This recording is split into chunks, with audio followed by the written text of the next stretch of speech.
प्रिय विद्यार्थियों, आज हम वाक्य के भेद जानेंगे। वाक्य के भेद दो प्रकार से किए जाते हैं। पहला रचना के आधार पर और दूसरा अर्थ के आधार पर। आप विशेष रूप से ये ध्यान रखेंगे, वाक्य के भेद दो आधार पर किए जाते हैं, रचना के आधार पर और दूसरा अर्थ के आधार पर। रचना के आधार पर वाक्य के तीन भेद होते हैं, जैसे सरल वाक्य, संयुक्त वाक्य, मिश्रित वाक्य। सरल वाक्य किसे कहते हैं? सरल वाक्य को हम साधारण वाक्य भी कहते हैं। देखिए जरा, जिस वाक्य में केवल एक ही प्रधान क्रिया होती है उस वाक्य को सरल वाक्य कहते हैं। इसमें अन्य क्रियाएं आदि होती भी हैं तो वे पूर्वकालीन या सहायक क्रिया के रूप में प्रयोग होती हैं। यह प्रधान क्रिया, सामान्य क्रिया, संयुक्त क्रिया या मिश्रित क्रिया में से कोई भी हो सकती है। जैसे राम, श्रवण और श्वेता खेलने गए हैं, ये प्रधान क्रिया है। जिस वाक्य में एक ही विधेय होता है वह वाक्य सरल वाक्य कहलाया जाता है। जिस वाक्य में उपवाक्य नहीं होते वह सरल वाक्य कहलाता है।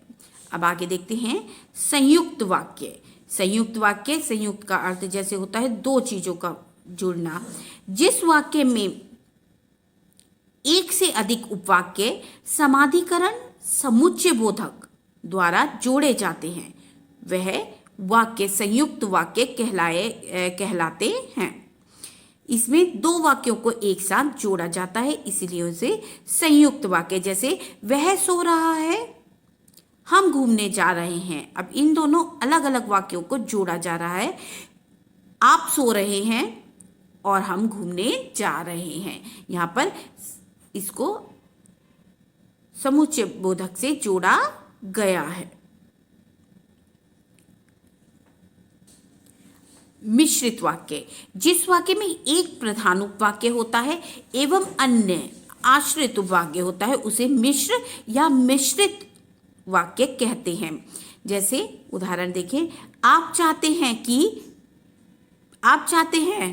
या हम चाहते हैं या आप चाहते हैं भारत तरक्की करे। ये दो वाक्य हैं, इन्हें एक साथ जोड़ा गया है लेकिन उसमें अंतर भी आ जाता है। जैसे आप चाहते हैं कि भारत तरक्की करे, ठीक। जैसे उदाहरण देखते हैं, पिताजी ने कहा था कि उन्हें दिल्ली जाना है। पिताजी ने कहा था कि उन्हें दिल्ली जाना है। इसे हम की से, तो से, इन शब्दों से जोड़ते हैं। आगे चलते हैं। अर्थ के आधार पर वाक्य के भेद। अर्थ के आधार पर वाक्य के 8 भेद होते हैं। विधानवाचक, निषेधवाचक, प्रश्नवाचक, आज्ञावाचक, विस्मयवाचक, इच्छावाचक, संदेहवाचक और संकेतवाचक।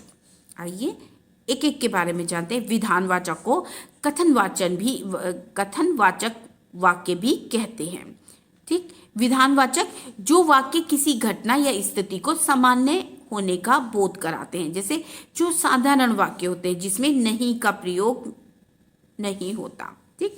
साधारण वाक्य जैसे हवा चल रही है, हम खाना खा रहे हैं, आप गाना गा रही हैं, भाई सितार बजा रहा है, ठीक। बिल्कुल साधारण वाक्य इसके अंतर्गत आते हैं। निषेधवाचक, निषेध का मतलब जैसे होता है नहीं के लिए। जहाँ किसी चीज के नहीं होने का अर्थ प्रकट हो वहाँ निषेधवाचक वाक्य होते हैं। जो वह निषेधवाचक वाक्य होते हैं। जैसे आपको नींद नहीं आ रही, मैं झूठ नहीं बोलता, वह बाजार नहीं गई है, ठीक। जिसमें ना का भाव हो, जिसमें जो निषेध हो, जो नहीं, जिसे आप निगेटिव वाक्य बोलते हैं, ठीक। आगे जाते हैं। प्रश्नवाचक, जहां वाक्य में कुछ पूछा जाए वह वाक्य प्रश्नवाचक वाक्य कहलाते हैं। जैसे आप क्या कर रहे हैं, आप कहाँ जा रहे हैं, वह कहाँ चला गया। इसको पहचानने का सबसे अच्छा तरीका है कि इसके पीछे प्रश्नवाचक चिन्ह लगा होता है। आगे देखते हैं। आज्ञावाचक, आज्ञावाचक जहां कोई किसी को कुछ करने का आदेश दे, जैसे इधर चले जाइए, यह काम जल्दी खत्म करो। इस तरीके के वाक्य जिसमें कोई आज्ञा देने का भाव हो। ठीक।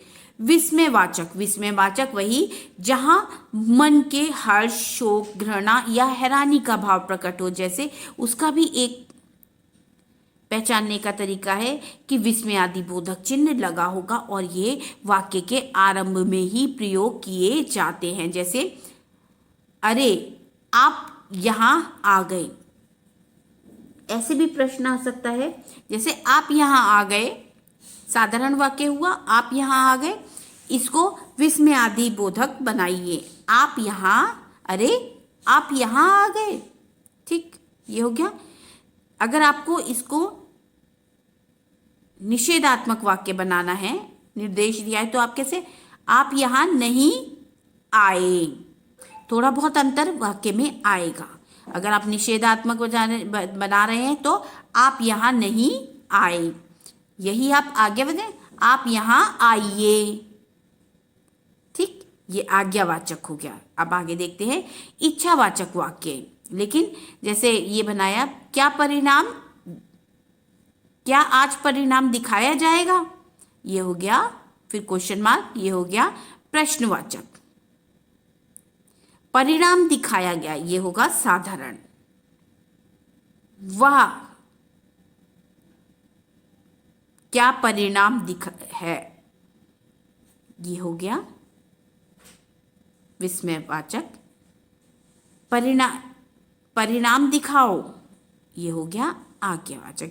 इच्छावाचक, इच्छावाचक जहां किसी तरह की इच्छा प्रकट की गई हो, जैसे तुम मेरे लिए यह काम कर दो। इच्छा है कि तुम मेरा ये काम करो।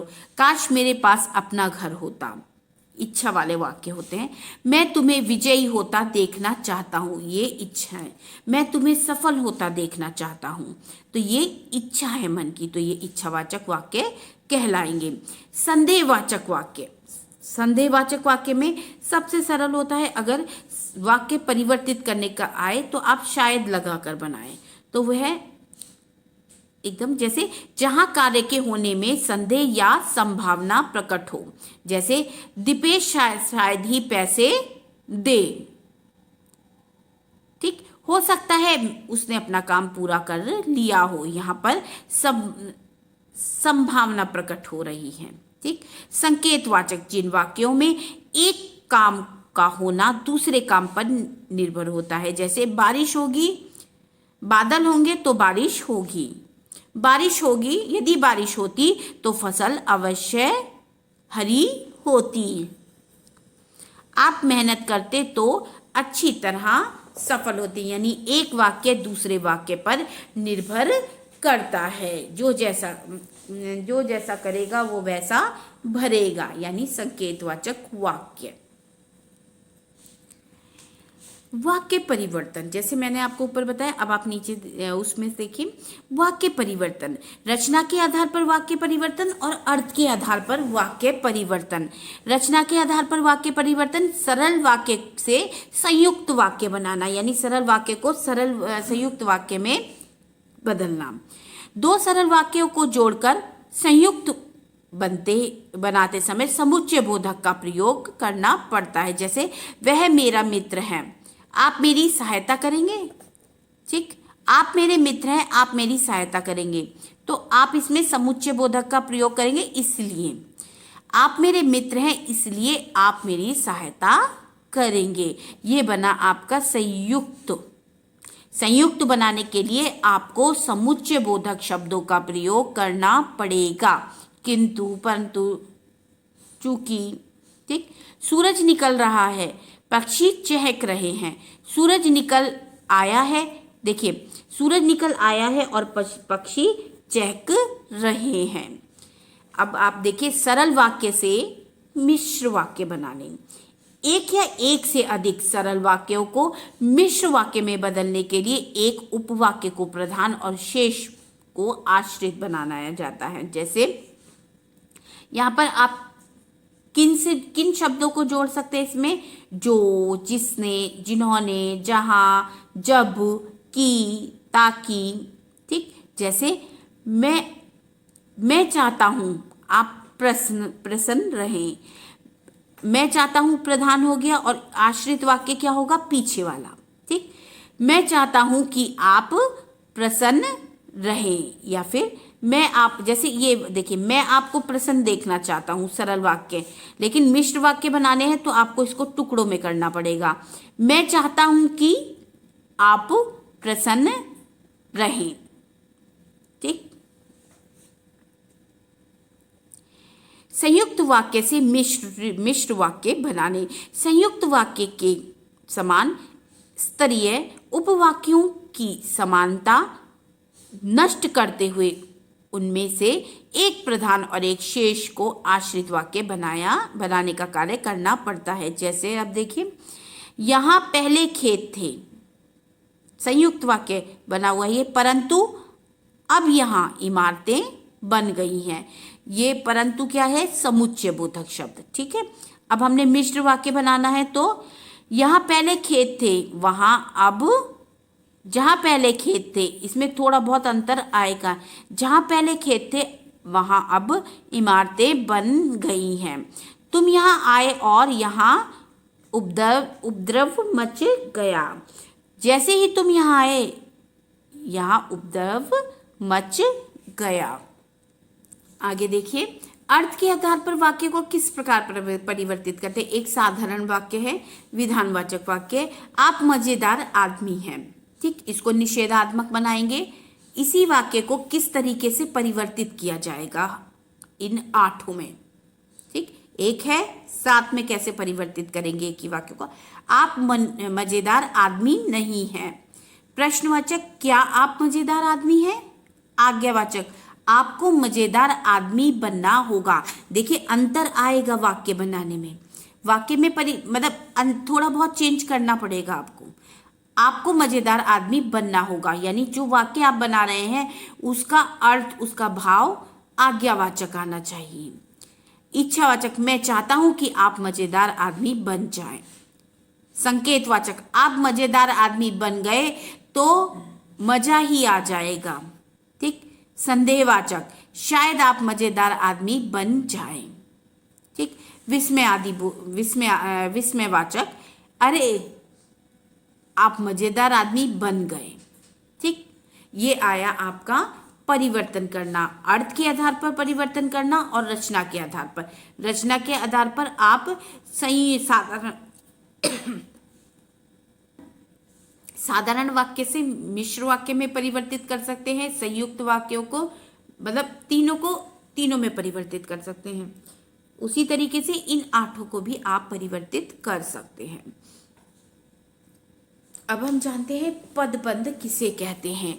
जब कोई शब्द वाक्य में आकर अपनी भूमिका निभाता है तो उसे व्याकरण की भाषा में पद कहते हैं। यानी जब शब्द वाक्य में प्रयुक्त होता है तो वह पद कहलाता है। ये परिभाषा हम बड़े लंबे समय से पढ़ते आ रहे हैं। ठीक है, रोहित खेलता है, यहाँ रोहित संज्ञा पद है।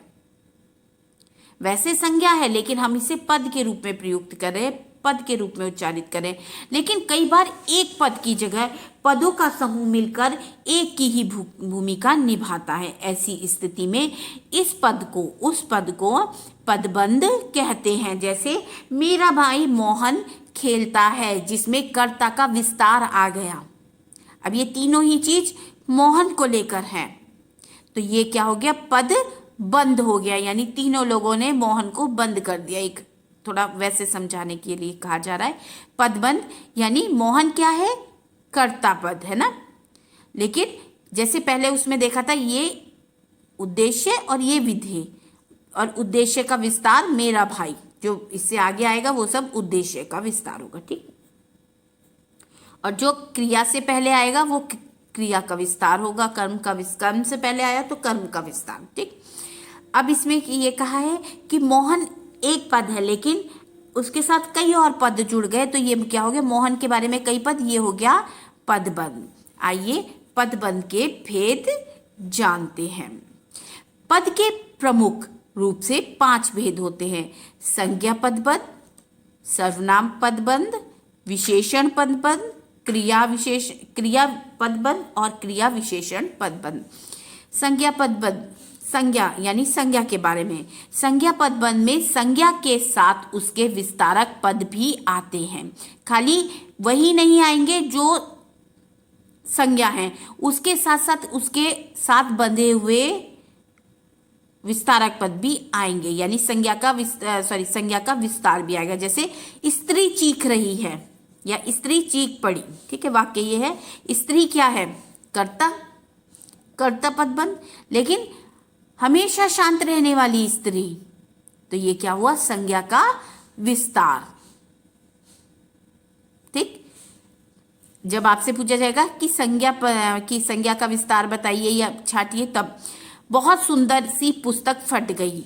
पुस्तक क्या है? संज्ञा पद, और इसके साथ लगे हुए सारे क्या है? अब ये नहीं देखना ये सुंदर है, विशेषण है, क्या है, लेकिन उसके बारे में कहा गया है, तो ये सब क्या हुए? संज्ञा पदबंध। आइए सर्वनाम पदबंध देखते हैं। जैसे संज्ञा के स्थान पर प्रयुक्त होने वाले शब्दों को सर्वनाम कहते हैं, ये हम जानते हैं परिभाषा। आगे देखते हैं, जब वाक्य में कोई पदबंध सर्वनाम पद हो, ये संज्ञा थी, अब जो पद होगा वो क्या होगा? सर्वनाम के रूप में कार्य करता है, तो वह सर्वनाम पदबंध कहलाती है। जैसे संज्ञा की जगह वह का प्रयोग, ठीक। इससे आगे जितने भी आएंगे वो क्या हो गए? संज्ञा, ये सर्वनाम हुआ, तो ये क्या कहलाएगा? सर्वनाम पदबंध, ठीक। आगे चलते हैं, विशेषण पदबंध। संज्ञा पदबंधों से यदि संज्ञा को अलग रख दिया जाए तो विशेषता बताने वाले शेष पद विशेषण पदबंध की श्रेणी में आ जाते हैं। अगर इसमें से हम क्या निकाल दें? संज्ञा पदबंध निकाल दें, तो वो किस में बन जाएगा? बाकी विशेषण में। जैसे यहाँ पर बहुत तेज चलाने वाली गाड़ी खराब हो गई, यहाँ पर हम संज्ञा पदबंध से अलग कर दे रहे हैं। संज्ञा पदबंधों से यदि संज्ञा को अलग कर लिया जाए, इनको नहीं देख रहे हम कि संज्ञा कौन सी है, तो ये सब आगे वाले क्या हो जाएंगे? आपके विशेषण पदबंध। आगे देखते हैं, क्रिया पदबंध। जब एकाधिक क्रियापद मिलकर कोई क्रिया बनाते हैं तो उसे क्रिया पदबंध कहते हैं। जैसे चिड़िया उड़ती चली जा रही है, उड़ना भी क्रिया है, चली भी क्रिया है और जा भी क्रिया है, तो ये क्या हो गए? क्रिया पदबंध। यानी एक पद नहीं है, उसके साथ कई हैं, तो ये एक। बादल गरज रहे हैं, गरजना और रहे हैं, तो ये क्या होगा? क्रिया पदबंध। क्रिया विशेषण पदबंध। जब एकाधिक पद क्रिया की विशेषता बताने का काम करते हैं तो क्रिया विशेषण पदबंध कहलाते हैं। जैसे वह बहुत धीरे धीरे चलता है, बहुत धीरे धीरे, ये क्या कहलाएंगे? क्रिया की विशेषता बताने वाले, ठीक। चलने की क्रिया क्या हो रही है? धीरे धीरे, पर धीरे धीरे की भी विशेषता बताई जा रही है, ठीक। तुम अच्छी तरह मन लगाकर पढ़ लो, पढ़ने की क्रिया कैसे करनी है? मन लगाकर, उसे भी अच्छी तरीके से, तो ये क्या कहलाया जाएगा? जो क्रिया की विशेषता बताएं वे क्रिया विशेषण कहलाते हैं, यानी क्रिया विशेषण पदबंध कहलाते हैं। यहाँ पर ये आपका चैप्टर पाठ समाप्त होता है।